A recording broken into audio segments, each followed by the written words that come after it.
A ver, imaginemos por un momento a una persona que ha hecho todo exactamente como dicta el manual del éxito moderno. Ujú. El típico perfil impecable, ¿no? Exacto. O sea, alguien que madruga cada día a las 5 de la mañana, invierte sus ahorros con muchísima prudencia, cuida su salud mental a rajatabla y, bueno, lidera su empresa con una ética intachable. Vale, el paradigma del control. Eso es. Pero ahora, imaginemos que de repente estalla una crisis financiera global impredecible, o una pandemia, o un desastre natural que literalmente borra del mapa su negocio y devora sus ahorros en, no sé, cuestión de semanas. Uf, algo que lamentablemente hemos visto bastante. Ya te digo. Y claro, el problema aquí es que la cultura actual del hustle, esta cultura del esfuerzo constante y de cierta autoayuda que a veces roza lo tóxico, nos bombardea con el mensaje de que uno crea su propia suerte. Totalmente. La idea de que querer es poder y ya está. Justo. La narrativa dominante dicta que la resiliencia mental lo es todo. Que si el mundo exterior colapsa, pues tu fortaleza interior debería ser suficiente para mantener lo que llamamos una vida plena. Claro, como si fuéramos invulnerables. Pero cuando la realidad golpea con esa violencia, resulta inevitable plantearse algo mucho más incómodo, ¿verdad? O sea, ¿es realmente posible mantener esa supuesta buena vida cuando absolutamente todo el andamiaje exterior se te viene abajo? Pues esa es exactamente la gran fisura en la fantasía moderna del control absoluto. Y para explorar esta grieta, nuestra inversión de hoy nos sumerge de lleno en uno de los debates filosóficos más descarnados que existen. ¿Vamos a meternos en el barro? Exacto.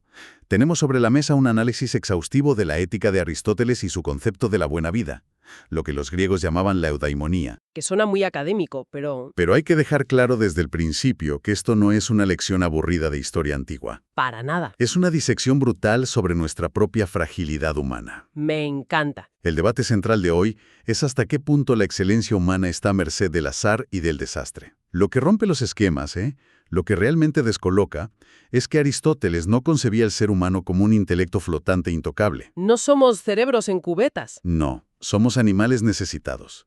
Un ser que requiere desesperadamente del mundo para florecer. Claro, y para entender la magnitud de esta idea, primero tenemos que ver contra qué muros estaba chocando Aristóteles en su época. Porque este debate sobre la suerte y el esfuerzo siempre ha tendido a polarizarse en dos extremos muy concretos. Dos posturas radicales. Eso es. Si miramos las fuentes que estamos analizando hoy, se describen dos posturas que, a ver, si nos fijamos bien, siguen dominando las redes sociales y los discursos políticos de hoy en día, solo que con otros nombres. Pues empecemos por el primer extremo, el que el texto denomina el teórico de la fortuna. Ajá, cuéntame de este. Esta visión, que en la antigüedad estaba muy ligada a la poesía trágica, sostiene básicamente que la vida humana es un billete de lotería. O sea, todo es azar. Todo está en manos del destino. Exacto. Bajo este prisma, el esfuerzo personal, la educación o el intento de forjar un carácter ético no tienen un peso real, porque si los dioses, o si lo traducimos a hoy, las circunstancias macroeconómicas deciden darte la espalda, pues se acabó. Ya, pero claro, ese extremo roza un nihilismo paralizante. Si todo es una ruleta, pues apaga y vámonos, no hacemos nada. Totalmente. Y la refutación aristotélica a esto no pasa por un experimento empírico frío, sino por una cuestión de sentido vital. Si aceptamos que no tenemos ninguna agencia, que nuestras decisiones no importan en absoluto, la vida humana se vuelve irreconocible e indigna de ser vivida. Claro, perderíamos cualquier motivación para levantarnos de la cama. Eso es. Pero el verdadero problema, y donde mi escepticismo se dispara muchísimo al leer la documentación, es con el bando contrario. ¿Ah, sí? ¿La otra cara de la moneda? El texto lo llama el teórico de la buena condición. Que, a ver, viene a ser como el antepasado directo de muchos influencers estoicos modernos que vemos hoy en Internet. Los que te dicen que tu mente es una fortaleza impenetrable. Esos mismos. Esta gente defiende que la buena vida es completamente inmune al mundo exterior. Argumentan que mientras uno mantenga un carácter virtuoso en su interior, pues das exactamente igual si está sufriendo esclavitud, ruina o tortura física. Lo cual es muy fuerte. Es que supuestamente esa persona sigue teniendo una buena vida solo por su estado mental. Y a mí, sinceramente, me resulta casi insultante para quienes sufren desgracias reales. Y ojo, que Aristóteles compartía esa misma indignación tuya. Ese enfoque asume que la excelencia es simplemente un estado. O sea, una especie de posesión interna que, pase lo que pase, nadie te puede robar. Déjame ver si entendí bien esto, porque el texto pone un ejemplo que es tela. El del hombre dormido. Ese. Para desmontar esa ilusión del estado interno perfecto, el análisis plantea una situación límite muy gráfica. Imaginemos a un adulto que ha cultivado un carácter moralmente perfecto durante toda su vida, ¿vale? Ajá, un santo, digamos. Sí, pero que de repente cae en un coma irreversible y pasa el resto de sus días en una cama, inerte, enchufado a una máquina o simplemente dormido para siempre. Sí, sí. Para el teórico de la buena condición, o sea, para este protoestoico, como el estado interno de virtud sigue ahí intacto porque la persona era buena antes del coma, pues nos diría que esa persona en coma estaría viviendo una existencia humana excelente. Lo cual, como decías, es un absurdo monumental. Es que clama al cielo. Es como afirmar que, no sé, que un coche de Fórmula 1 está ganando carreras mientras cría polvo bajo una lona en el garaje solo porque tiene un motor potente. Es una analogía buenísima. Una persona en coma permanente no está viviendo una buena vida. Biológicamente está viva, claro, pero su existencia humana, su agencia, se ha pausado por completo. Y ahí, justo ahí, es donde la maquinaria de la filosofía aristotélica entra en juego con una metáfora atlética que me parece brillante. Cuéntame. En los Juegos Olímpicos no se corona de laurel a los que tienen la mejor genética, o a los que están sentados en la grada presumiendo de su forma física espectacular. Claro, el premio no es por existir. Se corona a los que bajan a la pista de atletismo, compiten bajo el sol y ganan. Es decir, el carácter virtuoso es solo el calentamiento. ¿Solo la preparación? Exacto. La verdadera buena vida exige acción. La excelencia florece en la actividad, en lo que ellos llamaban energía. Vale. Y aquí es donde la cosa se pone muy interesante. Porque si aceptamos que la excelencia humana consiste en hacer, en actuar en el mundo, la deducción lógica e inevitable es que actuar requiere herramientas. No puedes correr sin zapatillas. Justo. No se puede competir sin una pista, sin calzado o sin estar bien alimentado. Y Aristóteles, con un realismo que la verdad resulta refrescante frente a tanto idealismo de la época, elabora una lista de requisitos externos sin los cuales esa acción brillante se asfixia. Una lista bastante terrenal, además. Muy terrenal. Enumera la necesidad de recursos económicos, de amigos o filioi, de familiares, de cierta influencia o poder político en la comunidad.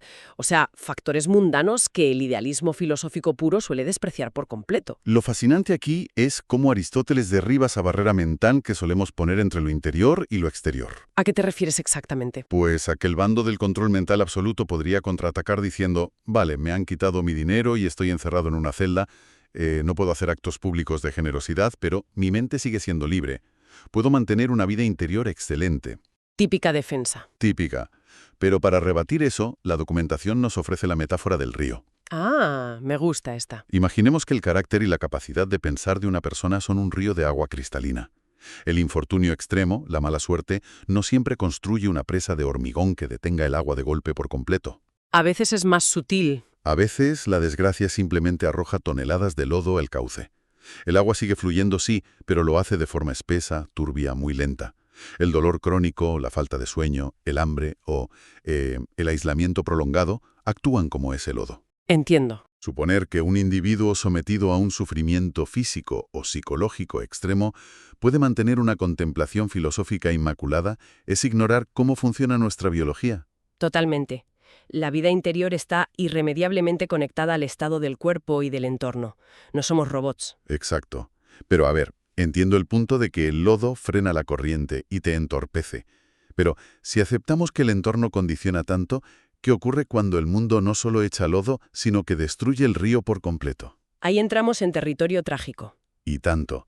El análisis nos obliga a mirar el caso más brutal de las fuentes clásicas, que es la historia del rey Príamo de Troya. Uf, la tragedia por excelencia. Un monarca que llegó a la vejez siendo considerado un hombre justo, virtuoso, inmensamente próspero.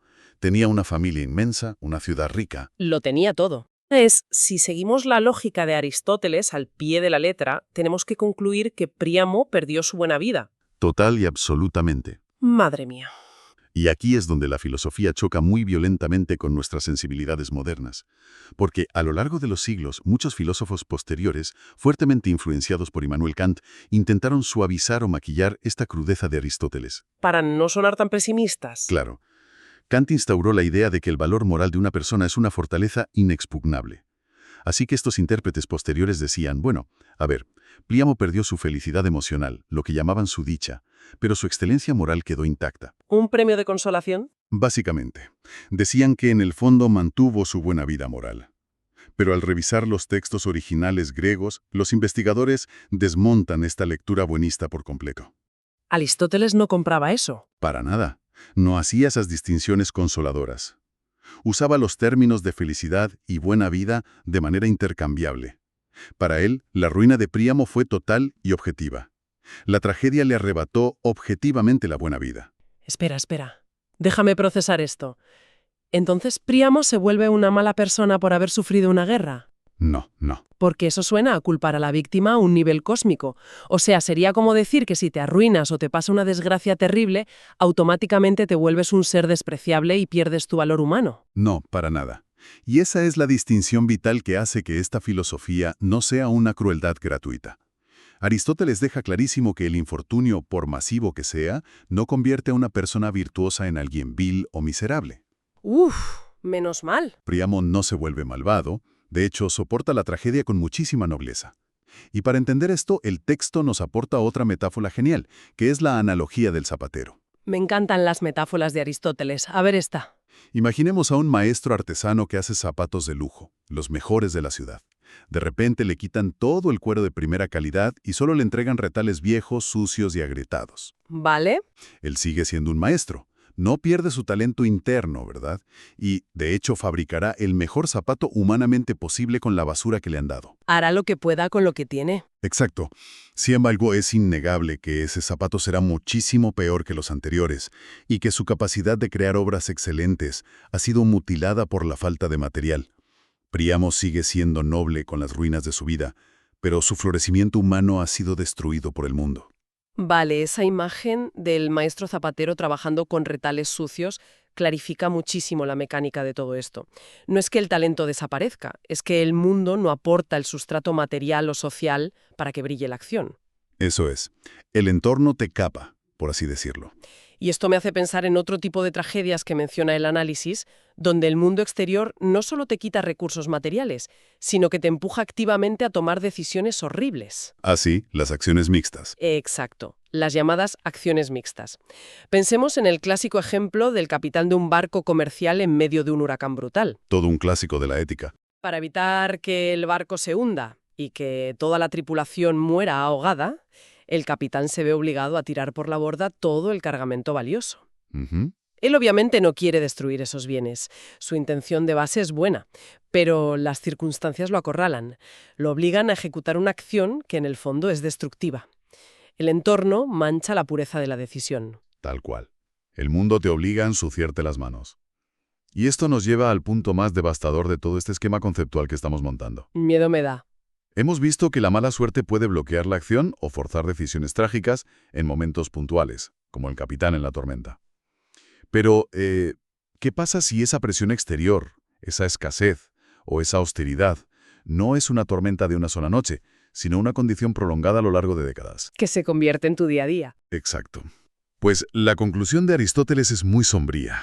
El infortunio crónico puede llegar a infiltrarse hasta las raíces mismas y pudrir el carácter de la persona. Vale, vamos a desgranar esto porque me parece brutal. Entramos de lleno en lo que podríamos llamar la erosión del alma. Así es. Y aquí las fuentes rescatan unos pasajes de la retórica de Aristóteles que son un análisis psicológico demoledor, sobre la diferencia de carácter entre la juventud y la vejez. Es un texto fascinante. El texto detalla cómo los jóvenes suelen poseer virtudes expansivas, ¿no? Confían en los demás de entrada, son generosos, tienen grandeza de espíritu y, bueno, albergan una candidez que los hace nobles por naturaleza. Lo que Aristóteles llamaba euceitis. Eso. ¿Y por qué tienen esas virtudes? Pues no por una superioridad moral innata de los jóvenes, sino por pura ignorancia estadística frente al mundo. Básicamente porque no han vivido lo suficiente. Exacto. porque aún no han visto demasiadas maldades. El mundo todavía no los ha machacado a base de palos. Es una disección antropológica fría pero enormemente precisa. Aristóteles contrapone esa nobleza juvenil e ingenua con el carácter que suele forjarse en la vejez tras una vida entera de golpes y decepciones. La factura que pasa el tiempo. Las personas que han sido engañadas sistemáticamente, que han sufrido traiciones dolorosas, que han experimentado cómo los recursos escasean y cómo los amigos de toda la vida fallan cuando más los necesitas, pues sufren una mutación en su carácter ético. Se endurecen. Se vuelven cínicas, suspicaces y tremendamente calculadoras. Y el texto contiene una frase lapidaria para describir este estado. Dice que llegan a un punto donde aman como si fueran a odiar mañana. ¡Qué frase tan dura! Es terrible. Han sido humiliados por la contingencia y el azar del mundo tantas veces que reducen sus horizontes emocionales a la pura autodefensa. Se atrincheran. Sí, pierden la capacidad de ser verdaderamente generosos porque viven aterrorizados por la mera posibilidad de otra pérdida. Hay una ironía dolorosísima en esa transformación, si nos paramos a pensarlo. Totalmente. Resulta que las virtudes más hermosas que podemos tener como seres humanos, la generosidad genuina, la capacidad de amar sin reservas, la confianza plena en el otro, son precisamente las que nos dejan con la guardia bajada. Son grietas en nuestra armadura. Contienen la semilla de su propia destrucción. Para ser generoso o confiar ciegamente en alguien, tienes que abrir una brecha en tu armadura emocional por fuerza. Te expones a que te hagan daño. Te expones a la traición. Y si te apuñalan suficientes veces a través de esa brecha, terminas soldando la armadura para siempre. Al intentar protegerte del daño futuro, pues acabas matando la virtud que te hacía humano en primer lugar. Ese es el mecanismo exacto de la erosión. El carácter humano no es una piedra inmutable. Es más parecido a una planta de invernadero delicada. Necesita cuidados y buen clima. Requiere unas condiciones ambientales muy específicas para no marchitarse. E interesantemente, el texto también advierte que no solo la desgracia erosiona el carácter. Los bienes en exceso, la sobredosis de fortuna, también lo pudren, pero por el otro lado. El exceso de cosas buenas también es malo. Claro, la acumulación desmesurada de dinero tiende a generar muchísima arrogancia e incapacidad para empatizar con los que sufren, mientras que el poder absoluto sin contrapesos suele derivar en insolencia. O sea que la excelencia requiere un equilibrio tan frágil que resulta casi aterrador. Es estar siempre caminando por la cuerda floja. Vale, llegados a este punto del análisis, te confieso que el panorama me parece bastante desolador. Un poco deprimente, ¿sí? Si somos tan vulnerables, si nuestros recursos nos pueden ser arrebatados en cualquier momento por una crisis y nuestro propio carácter puede pudrirse bajo la presión o el exceso, francamente, entran ganas de darle la razón a los idealistas del principio. A los teóricos de la buena condición. Sí. O sea, si yo pudiera firmar un contrato ahora mismo para volverme completamente invulnerable, para no sentir dolor físico nunca, para no sufrir nunca la pérdida de un familiar o el terror a la pobreza, lo firmaría sin pensármelo 2 veces. Supongo que casi cualquiera lo haría. Entonces, ¿acaso no es un poco romántico o incluso un poco sádico por parte de esta filosofía glorificar el sufrimiento y la vulnerabilidad? ¿No seríamos objetivamente mejores personas si fuéramos del todo inmunes al daño? Pues esa es la pregunta definitiva. El auténtico clímax hacia el que apunta toda esta teoría a lo largo del texto. Y para responder, el autor nos invita a realizar un ejercicio mental espectacular. A ver, cuéntame. Imaginemos la existencia de los dioses clásicos griegos. Los dioses encarnan el sueño humano supremo de la invulnerabilidad total. Son inmortales, no sufren dolor físico ni enfermedad, no envejecen, no necesitan comida para subsistir y por tanto no corren absolutamente ningún riesgo. Viven en modo fácil permanente. Exacto. Pero cuando analizamos detenidamente esa perfección divina bajo el microscopio de la ética humana, emerge una paradoja fascinante. ¿Cuál? Precisamente porque carecen de limitaciones, los dioses están biológicamente inhabilitados para poseer o ejercer virtudes humanas. A ver, déjame ver si pillo la lógica detrás de esto. ¿Piensa en ello? Es como cuando metes un código de trucos en un videojuego para tener salud infinita y dinero ilimitado, ¿no? Tal cual. ¿El modo Dios? Los primeros 5 minutos te sientes el dueño del universo, destruyendo todo sin ninguna consecuencia. Pero a la media hora el juego pierde todo su atractivo. Te aburres y lo apagas. Lógico. ¿Y por qué pasa eso? Porque sin el riesgo de perder, la victoria no significa absolutamente nada. Si eres inmortal de base, El concepto de valentía es sencillamente ridículo. Ahí le has dado. No tiene ningún mérito saltar a un edificio en llamas para salvar a un niño si sabes que el fuego no puede quemarte ni un pelo. Eres ignífugo, no valiente. Es una analogía perfecta. La valentía requiere de forma indispensable la posibilidad real de destrucción. Si no hay riesgo de perder algo valioso, como tu propia vida, la valentía no existe. Madre mía, qué perspectiva. Y la disección continúa con el resto de las virtudes. Pensemos en la justicia, por ejemplo. La justicia se define fundamentalmente por cómo repartimos recursos que son limitados en situaciones de escasez y conflicto de intereses. Claro, ¿quién se lleva el trozo grande del pastel cuando no hay para todos? Como los dioses tienen recursos infinitos y ninguna necesidad que cubrir, nunca tienen que ser justos.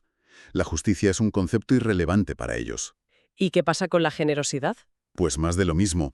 La generosidad genuina implica desprenderte de algo que tú también necesitas, ¿verdad? Hacer un sacrificio que te cuesta, que escuece un poco. Un ser todopoderoso y dueño del universo no sacrifica nada al dar. O sea que los dioses son unos aburridos éticos. Básicamente.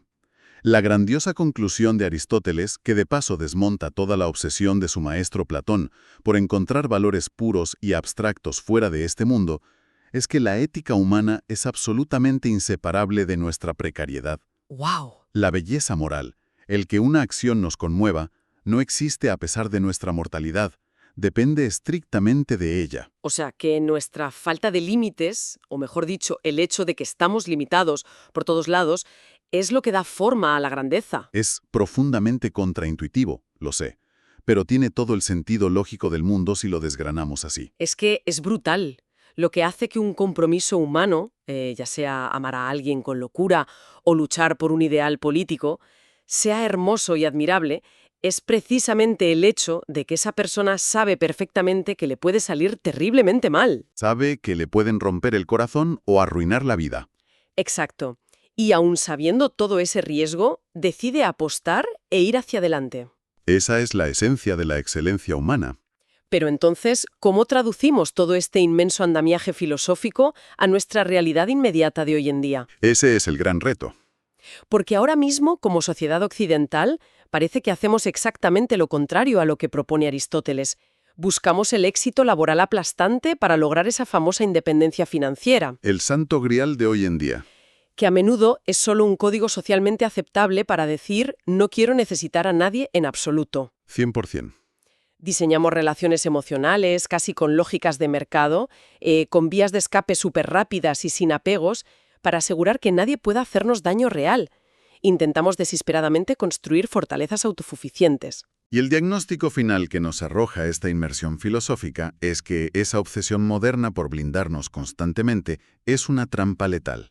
¿Una trampa en qué sentido? En que si entendemos, como demostraba también el análisis aristotélico, que la cima de la excelencia humana, el coraje genuino, la solidaridad ante la escasez, el amor profundo, que todo eso solo es posible gracias a nuestra exposición al daño y a nuestra dependencia mutua, pues la conclusión es clara. Cuéntamela. Levantar muros perfectos alrededor de nuestra vida y acumular poder o dinero para aislarnos del riesgo no nos salva mágicamente de la tragedia. ¿No te hace inmune? No, lo que hace es expulsarnos de nuestra propia humanidad.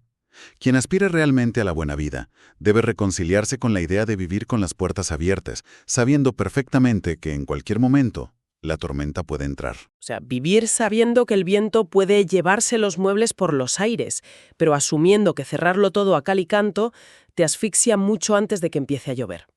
Esa es la tensión irremediable en la que nos movemos. Esa es la vida.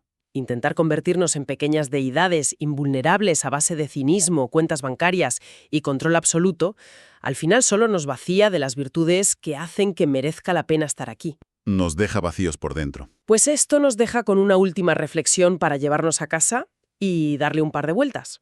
A ver, En las pequeñas decisiones de nuestro día a día, cuando elegimos el camino más calculador, cuando ponemos distancia emocional con alguien o priorizamos la seguridad absoluta frente al riesgo de confiar en el otro, ¿qué parte de nuestra propia humanidad estamos sacrificando en secreto, solo para pagar el precio de no sufrir? Ahí queda eso.